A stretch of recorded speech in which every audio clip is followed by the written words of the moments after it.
Hey people, hi, nice to be with you. We're going to do a little bit of something different. We're going to break away from Proverbs for just a short while. We'll come back there after the Christmas season.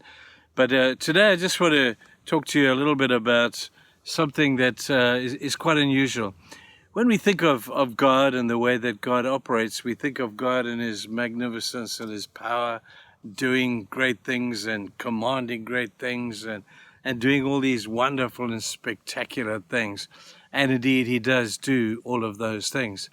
But in Mark chapter 7, we have an interesting quote of what Jesus had just met the man who was deaf, and He had touched his ears and He had healed this man. And it was obviously a very emotional experience for both of them. This man had never heard before, and Jesus' passion just rolled out and rolled into the course of this man's very sad life. And Jesus continues to do that kind of stuff. But then after He had done that, it just simply said this. It says, but before the man said a word or heard a sound, Jesus did something I never would have anticipated. He sighed. He sighed. If it had been me, I would have clapped. I thought, oh, wow, look at that, man. He's been healed. That's great. I would have rejoiced. I would have laughed. I would have been happy. But Jesus looked at this man after He had healed him, and He sighed. It's a sigh for humanity, people. It's the reason that God came to this world in the form of Jesus. Because He looked down from heaven. He saw the mess that we were in. He saw the stuff that was going on that was just not so cool. He saw the religious leaders beating the heck out of the people and sucking them dry with all the religious experience and the rules and the regulation, and God sighed. He saw us drifting into a miserable pattern of behavior, and He sighed again. He looked around the world and He saw people fighting each other, divorcing each other, doing all sort of unnatural things with each other. And again, He sighed. He saw humanity coming into the most sad place, and there was poverty and there was crime and there was all sorts of different things, and He sighed. It's as a result of the sigh of God that we have Christmas, because God cannot sigh and do nothing about it.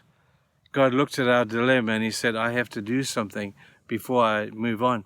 And so He sighed as a sign to us that we are still His, as a sign to us that He still loves us, as a sign to us above all that He's still concerned for our human indignity, our human sinfulness, and His desire to reconcile with us is seen in the depth of this sigh.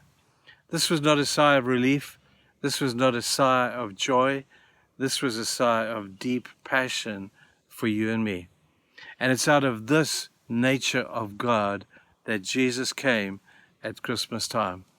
It's out of this passion for God that God has for humanity to get right with you and me, for us to be right with Him, and for us to be directed to heaven and have a life full of purpose.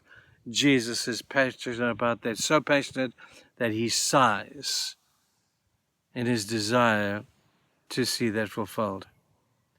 I guess God still sighs today when He looks into your life and He sees maybe you're not doing so well, and He says, man, I wish you wouldn't do that stuff because that's getting you into trouble, and He sighs.